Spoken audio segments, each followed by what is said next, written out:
Since the launch of the PlayStation 5, Sony has outsold the competition, delivering an improved user experience and new exciting ways to play. It is currently one of the most sought-after consumer tech products on the market. Nearly 2 years after release, it is still difficult to find. A global pandemic and an ongoing chip shortage are contributing factors, not to mention shipping delays. But I think the one feature people often overlook are the games. New and more powerful hardware has allowed Sony to equip the PS5 with some of the best games available, and the list is only going to get bigger. Number 10.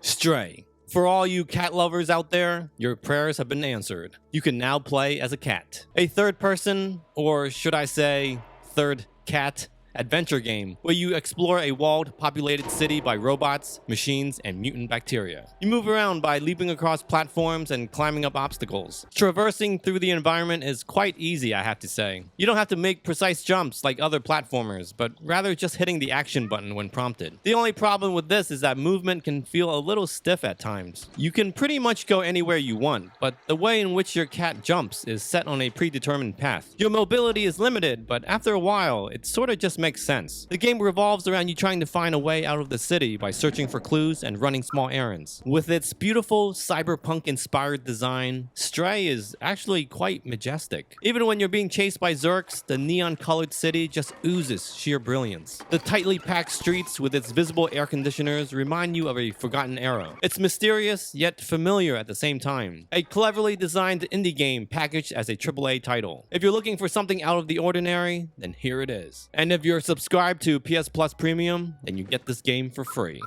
Number 9. Returnal. Taking full advantage of the system hardware, you can expect advanced haptic feedback support, 3D spatial audio, real-time ray tracing, reduced load times, as well as other visual effects within the game. Gameplay consists mainly of you running around shooting aliens, collecting power-ups, and listening to audio files detailing the events that happened prior. Each time you die, you're greeted with a random flashback that reveals more of the story. The game as a whole is amazing. Extraordinary sound design and addictive gameplay held back only by its sheer difficulty. I had to look up a tips and tricks video in order to figure out what to do. The roguelike nature of Returnal requires that you restart from the very beginning each time you die. It's a gameplay mechanic you'll either love or hate. I'm okay with this style of gameplay, but personally, I feel like there should be at least one checkpoint before a boss fight. That would have made the game so much less frustrating. And luckily for you guys, there's a neat little trick that allows that. Right before a boss fight, go into the options and suspend the game. Hit the dashboard and go into system settings. Upload your save data to the clouds and go back into the game. Play the game as you normally would. If you die, exit out of the game and download the save file you just uploaded previously. Once you go back into the game, you'll be right back where you started before the boss encounter. This actually works anywhere within the game. The only exception is if you're in the middle of a boss fight. I've tried this trick out on patch version 3.0 and it still works. There you go, guys. Now you have no reason left not to play this game. And if you found that tip helpful, then let me know by dropping a super thanks. Number 8. Sackboy, A Big Adventure. So I'm looking through my bookshelf trying to find Little Big Planet, and I noticed that I can't find the game. Soon enough, I realized why. It's because the game isn't called Little Big Planet. It's called Sackboy, A Big Adventure, which is fitting because it's not like the original games that came before it, but rather more of a spin-off. Sure, it features the same adorable Sackboy character, but outside of that, the game no longer relies on custom levels and community sharing. Sackboy, A Big Adventure feels more like a video game in the traditional sense, focusing more on a linear story campaign without all the user-generated content. I actually prefer this over the level editor tool featured in previous games. Sometimes I just want to play a game, not have to make one. You know what I mean? Gameplay-wise, I'd have to say it's similar to Super Mario 3D World. Levels are cleverly designed, filled with point bubbles to collect and enemies to hop on. Each world ends with an awesome boss fight, which I always look forward to. There's just something about them that makes me, I don't know, happy. It's one of those feel-good, relaxing platformers you play to unwind from a hard day at work. And sometimes, that's just what you need. You don't have to be blowing up crap all the time. The one area which I think is lacking, however, is the music. I know other reviews have praised the soundtrack, but I'd have to disagree. I mean, it's good, but I don't think it's nearly as catchy as the ones in Little Big Planet. If you're looking for Sony's answer to Super Mario on the PlayStation 5, then this is as close as you're gonna get. Number 7. Marvel's Spider-Man Remastered. Taking advantage of the new system hardware, developers went back and updated the city with improved models and textures. In addition, ray trace reflections and ambient shadows can now be seen in the window buildings, as well as the sky and weather system. Character models have also been given an upgrade, offering higher fidelity skin, eye, and teeth shaders. The developers even went so far as to replace the face of Peter Parker with a new motion capture actor for a more realistic experience. Why couldn't they just recapture the same actor? Aside from the visual updates, spatial 3D audio, as well as haptic feedback and adaptive trigger support have also been added. Loading is now lightning fast. Fast travel is finally exactly what it sounds like. Of course, in my opinion, the best addition of all is the ability to finally play the game at a higher frame rate. Performance mode targets a near constant 60 FPS, and boy does it feel amazing. Spider-Man has never controlled better. Web swinging through the city feels effortlessly easy. The combat is similar to the Batman Arkham games where multiple enemies attack you at once. Special abilities like the web shooter allow for some fancy acrobatics, and thanks to an abundance of upgrades, you can pretty much tackle situations any way you want.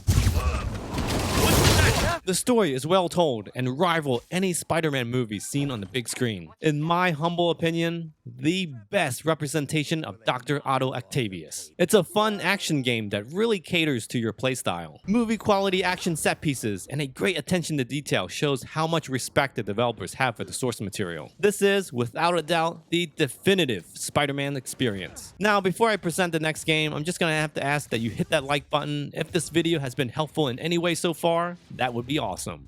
Thank you. Number 6.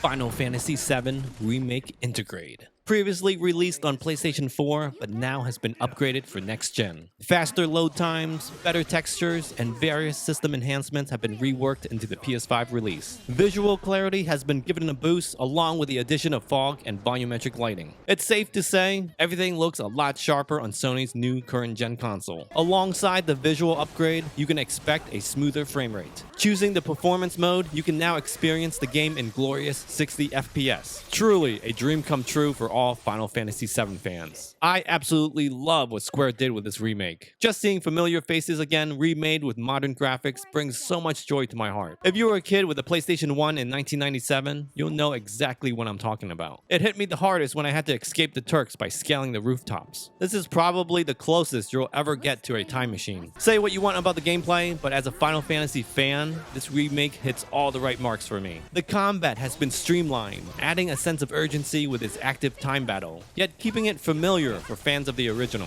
It's the perfect combination of old and new. A beautiful reimagining of classic characters with an updated musical score that reminds you of your childhood. If you already own it on PS4, playing on a PS5 grants you all the next-gen enhancements for free. The only thing you'll have to pay for is the extra integrate side mission. And if that wasn't enough, Square Enix also incorporated adaptive trigger support for the PS5's DualSense controller. Number 5. Ratchet & Clank Rift Apart. See, I didn't forget this game. The 16th installment in the Ratchet & Clank series, Rift Apart brings back a lot of what you love about the franchise. Fun, addictive gameplay, crazy, outlandish weapons, and beautiful graphics. This time, Clank has repaired the Dimensionator, a device capable of opening rifts to other dimensions. Of course, as you would expect, it gets stolen by Dr. Nefarious. Go figure. So now you're on a mission across different dimensions trying to get it back. It's a simple concept, but it makes for a great reason to travel to different and exotic locales. In my opinion, this is probably one of the best PS5 games to show off the new system hardware. Playing this game is pretty much like watching a Disney Pixar film. Big, colorful explosions, amazing action set pieces, and bright, beautiful scenery. Boss encounters are huge, and particle effects are aplenty. Play this one in HDR using performance ray tracing mode, and you'll see what next gen is all about. This game has a light-hearted sense of humor, but can be serious when it wants to be. Gameplay is perfectly balanced, and those annoying puzzles can be skipped. Characters are lovable, and enemies totally fit the bill. Memorable voice-over performance include James Arnold Taylor from Final Fantasy X and Deborah Wilson from Mad TV. The thing I love most about Rift Apart is its overall presentation. A sky-high production value with charming characters make this one Sony exclusive you can't pass up. It's the kind of game that when you start playing, you're reminded of why you play games in the first place. Definitely a must-buy the second you get a PS5. Number 4. The Last of Us, Part 1.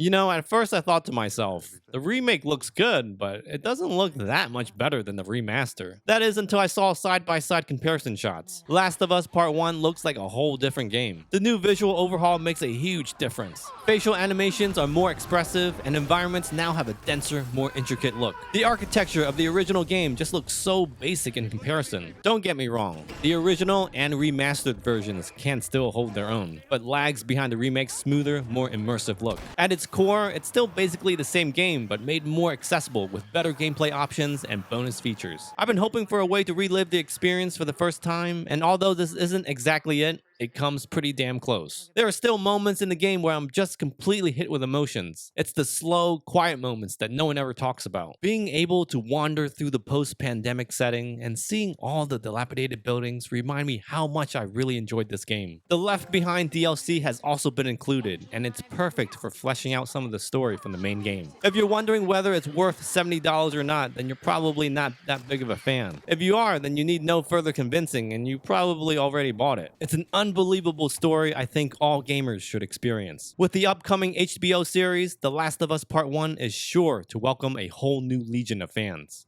Whatever you do, just don't play that garbage sequel. Yeah, I said it. Fight me. Number 3. Ghost of Fukunaga. Director's Cut. Let me tell you, action adventure has never looked this good. These guys usually take forever to make games, but boy do they deliver when it's done. Sucker Punch Productions brings to you the tale of Jin Sakai, a samurai on a quest to protect Tsushima Island during the first Mongol invasion of Japan. A story-driven open-world game that combines sword combat with exploration. Cutting through multiple enemies has never felt so satisfying, and performing a stealth kill through a sliding partition paper door never gets old.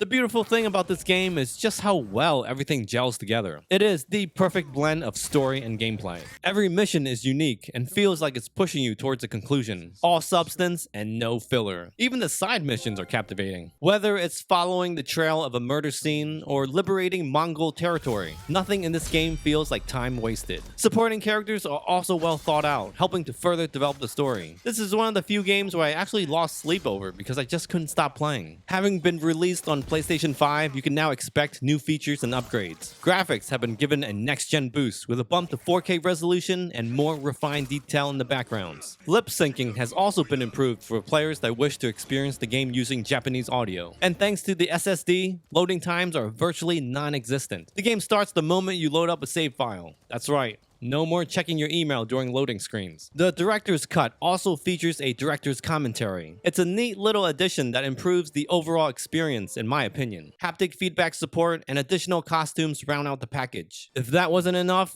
you get the entire Iki Island DLC expansion included as well. It's a great addition to the main game and makes wonderful use of the new graphical horsepower of the PlayStation 5. If you're looking for an unforgettable journey through feudal Japan, then this is the game for you. Number 2. God of War Ragnarok.